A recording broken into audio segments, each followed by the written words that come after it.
On the 14th of June 2009, I was watching my two brothers racing in Mexico.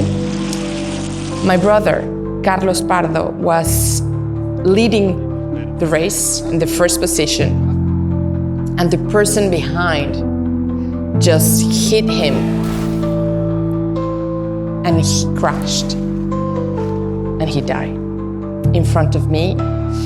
My little brother that was 3 cars behind in the same race. And you can imagine he saw that at that moment. It was the moment you will never want to see. He left a 2-year-old girl. It was Father's Day race.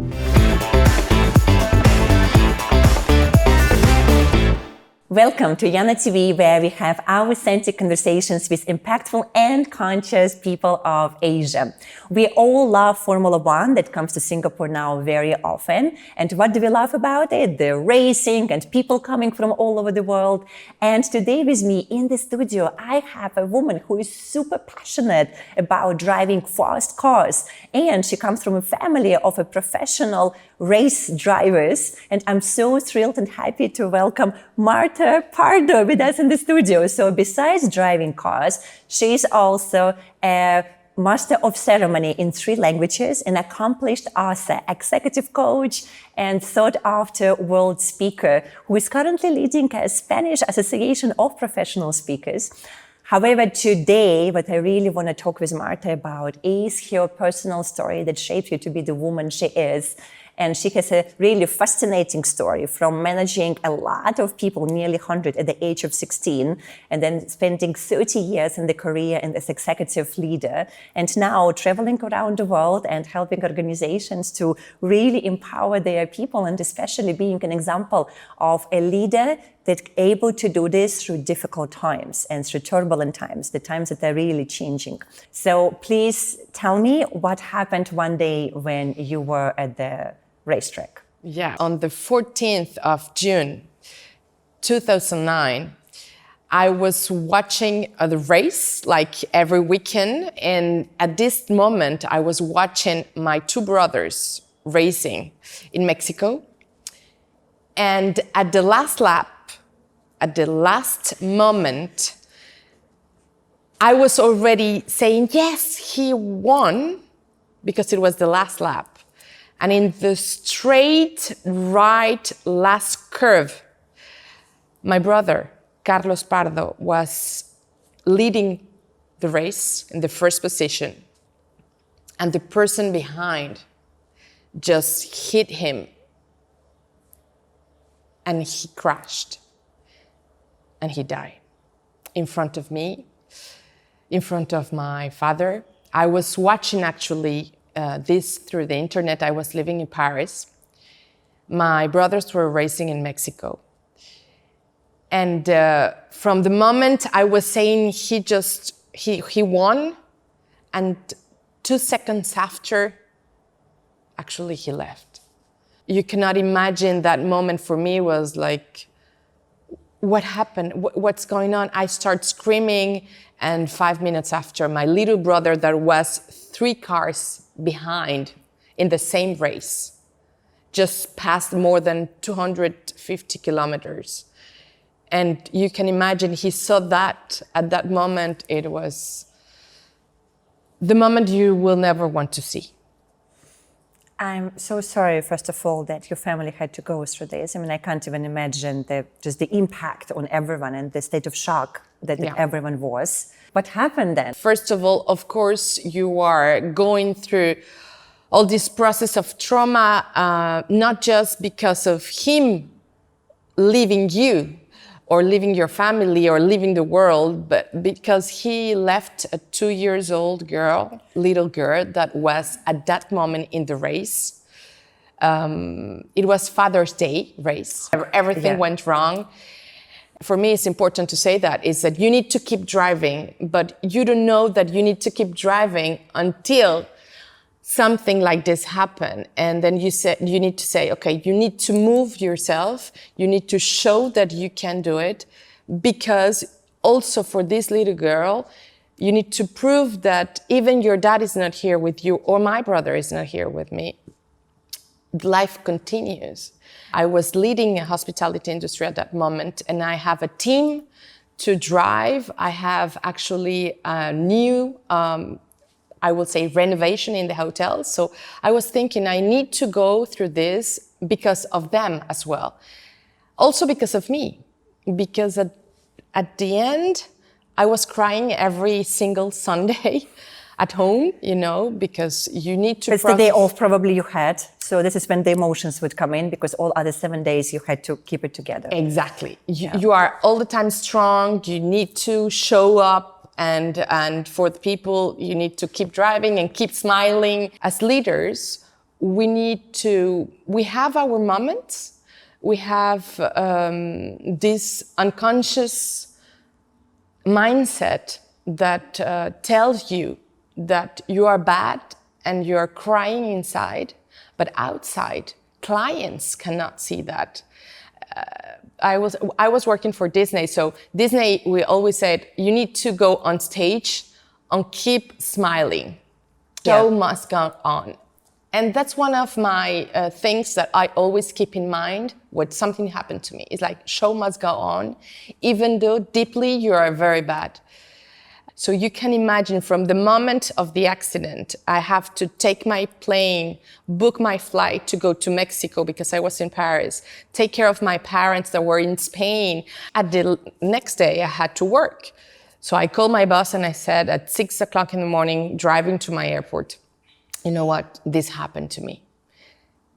He was in shock, and how I'm going to announce this to the people in the hotel. And then when I came back, people were looking at me like, okay, sorry about you. And I was, no problem.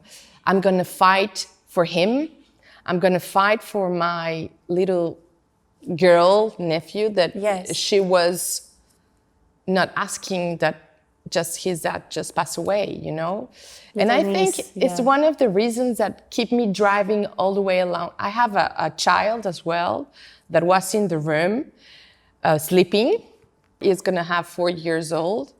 His birth is the same birth as my brother, the 16th of September. So for me, it was even harder. It's so emotional. I can also feel it. I mean, it's really it's tough because every year it comes up, and every year you have to live through this somehow. So you have to step on your confidence and your trust that everything is going to go well, not just for your people that you're leading, but also for your family. My little brother was in the accident. So for me, I had to also keep driving for him, because you cannot even imagine how you can feel driving 3 cars behind that accident and everything blow up. So I cannot even imagine how my brother felt at that moment. And then he had to keep driving. That was the last lap. And then he cannot stop, because sometimes, you need to stop and you need to brake, but sometimes you cannot because the speed is too high. It's like when you're leading, in a company, and you have to keep driving and you have to sometimes brake, but you cannot brake like this because the people will not understand why you're so, I will say, sudden. Yeah. Exactly. My 2 brothers are very well known in Mexico. My little brother was the first Latin American that won a race in the United States in the NASCAR, because this is the NASCAR racing. So we have all this media you have to go through, that sometimes in a company you have, the communication when you have a problem, and you have to deal with communication with the TV, the radio, the newspapers. Especially if it's a big, well-known public company and the news have to be shared. So how do you do that? Exactly. The image, what you can say, what you cannot, what people expect you to say as well. You need to learn how to do, because we're in a process when you're in a resilience part that you need to think about all this. At that moment, you don't think, because you're so stressed and you're just inside your feelings and your mindset that you really need to go through, that sometimes you cannot approach this. But this is something that I learned, and I recommend to people just to get into your inner you, to keep driving and keep communicating smoothly and with the right words, because you cannot hurt people, you know, sometimes. Like, you are not in a mood when you're leading because your brother just died, and probably you, as leader, you say something wrong, but you need to think, why I'm saying this to these people? It's not their fault. So you're talking about self-regulation. Exactly. So when something like that happens in your life, and if you are in front line as the leader, then how do you self-regulate? Well, it took time to self-regulate, but I always make an analogy between a leader and a race driver. Tell me. And when you have like this curve, and sometimes you have an obstacle, and you know that you're going to go through that obstacle, and you need to avoid the obstacle. So sometimes you stop, and then you think, what I can do for me to keep driving again, no? And I can see that I can race through that obstacle.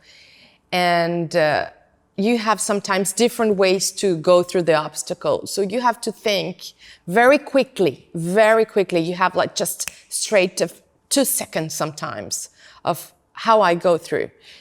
And I just watched actually a race, a Formula One race, and I was thinking how people can just go through that in a very, very, very, I will say, thin way of passing. And you go in life and in business is the same.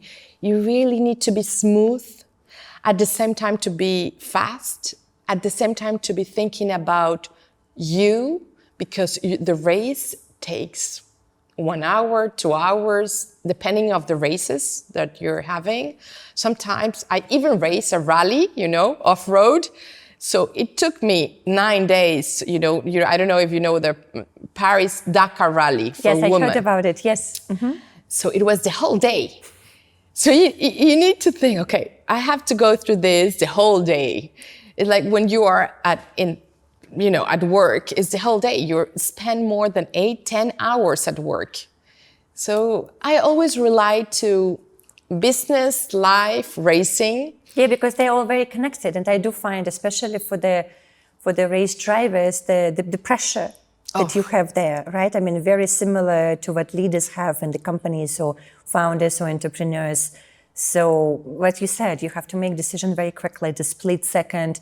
You have to be just the right amount of everything to be smooth enough to go through this very like narrow path that you need to often to get the contract or the new client or the investment, you know, that your pitch lands. So it's in terms of character traits, it's actually very similar. So I'm wondering now if we look at what it is that really, really good race drivers have that allow them to do all of that, to make decisions very quickly, to fit into those narrow tracks. It's really interesting what you just said, because it's really actually the real world as well. I mean, not everybody can be a leader.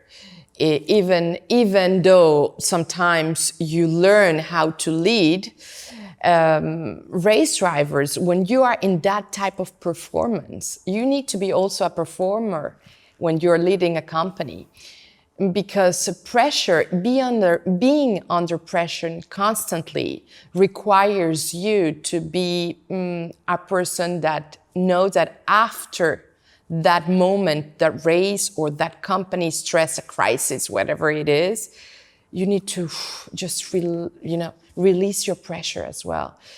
And I think it's powerful. Not everybody can do that. Relies on your personality, I guess, relies on your experience as well. I started at 16 years old, very young, You had like 80 people, right, Yes. under your management. I can't even imagine when you were 16. You have to be very audacious. You need to cross the barrier of something that even you don't know, and you need to go there. So leaders need to be that type of personality. You need to be strong enough to have the stress on your shoulders as well, because you're dealing every single day with pressure, like a race driver. You have the team talking to you, you know, in your headset, in your helmet, you have the mic. So you have your engineer talking to you. You know that you need to go to the pit stop. Like in the company, you need to go to see your team, you need to stop, you need to communicate, but as well, you need to take decisions very quickly. You need to rely on yourself and, okay, have confidence and trust that you can do it. Even you make mistakes, it doesn't really matter, really, you know. Because we all make mistakes. Exactly. It's very human. We are You have humans, to keep driving, right? But That's you have to keep driving, because at the end, you need to cross the line. Probably you might go very quick to achieve that goal, or you might not, depending of your teams, depending on you, how much energy you put on.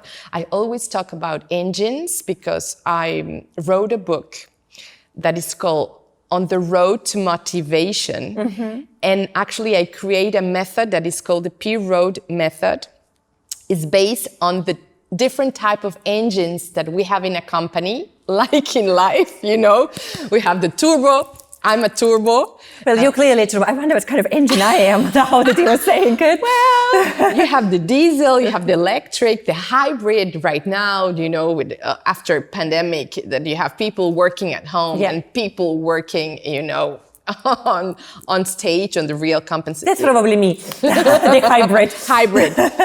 And yeah, we are all type of different engines. So not all the engines we need to work with the same. You know, when you have a turbo, it's not the same that if you're talking to a diesel. Understand the other person, and you need to understand the emotions. And I'm talking about intelligence, how the emotional intelligence gets into you as a leader. So this is a superpower that you need to have as well, because when you're going through a dramatic trauma like I did, and you have to lead people, and you have you manage clients and solve problems, because we are in a constantly solving problems every day at home with your kids. Constant stress. Constant stress. In the modern age.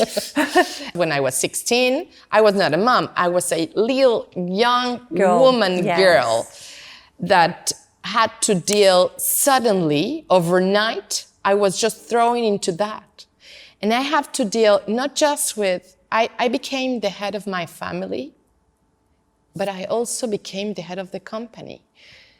And when I say I became the head of the family, because my mother had multiple sclerosis. So unfortunately, she cannot work because sometimes she was paralyzed. I think often when people look on LinkedIn onto people like you, you know, beautiful, young, strong, successful, out there, going places, you know, inspiring people, working with big names, having huge following, making a big impact. There are a lot of assumptions that you're almost like a superhuman, right? That you're not human. You must be a superwoman who does not really have any issues, or somehow magically found a way to deal with all your issues. So you're not suffering, that you don't feel, you know, negative emotions, that you're always together, and somehow you just magically have access to this infinite power within you. And what I really appreciate today, that you have courage to share a very personal story in a very deep personal way, also just to show people that we are humans. Yes, we are. And even those that we might often put like on pedestal, or will think that they're superstars, they are superstars. But at the same time, they also have all human story. And I think this is what connects us as people. Yes. And also just gives, on one side, it gives hope to all other women. I really hope with everything what we share that it inspires someone, motivates someone to keep driving, right? Thank you, I'm a big believer that whatever stuff happened in your life, especially if it is traumatic, dramatic, you are stronger than that. And it's up to individual human being to find that inner power to overcome it and to just move forward. And you are the master of your life, and you can build it any way you want. And then, so you're just an example of this. And you know what is so beautiful about your also work now, how you bring this into the companies and you work with leaders and you show them how they can do the same, regardless of their gender, right? So whatever it is that you're doing, that you honor whatever pain you might have been experiencing and you find resources to deal with this. But then most importantly, how do you also communicate to your people within the company? And probably what I would say maybe to me, the most valuable quality of the leader, how do you see other people so well that you can bring out the best in them? But then also, like, how do you manage emotions of other people, especially if the company is in transition, like we know since COVID, there has been a lot of stuff going on, right? Yeah. So to me, just kind of like if we're looking at all of this, my question to you would be, with all the work that you have done now, right, and the time that has, how much time has passed since my brother? Well, actually, he passed away on the 14th of June in 2009. It's going to be the 16th year this year, and it seems like it was a long time ago. But for me, for it was you, like it was just yesterday. Exactly. I think when you lose someone, you will never recover, of course, because it's going to be there all the time. But it's true that even the time has passed. I'm always keep driving because of him. So I look at that moment, and he was really a person. He was an engineer. And he was very calm, the opposite of me. And so another way of engine, you know, but always thinking about others and always thinking about how can I drive to show people that they can drive smoothly.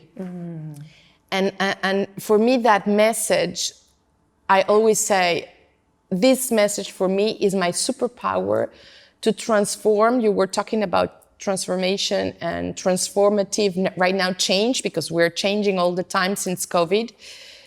And I will say to the people that is watching today that we need to look at that. How can we transform others? And that's one of the reasons that I'm here today, because I want to help people, companies. I want to help the audience that I have, either in coaching, because I coach one-to-one as well, or either in a workshop or in a conference.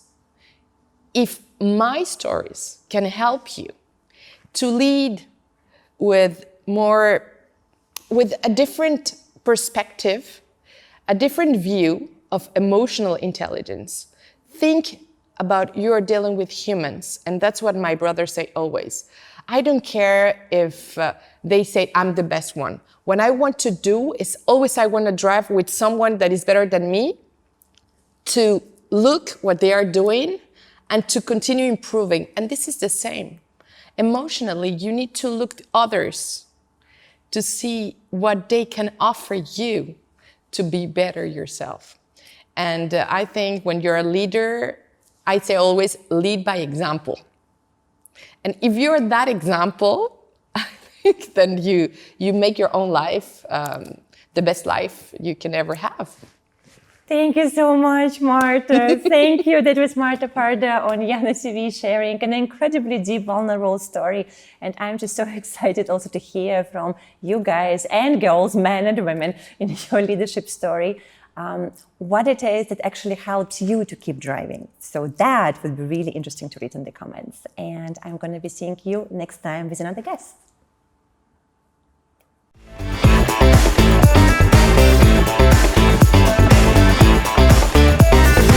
It was a brilliant conversation. Great. You're amazing. So now come sit here closer. We're going to take pictures.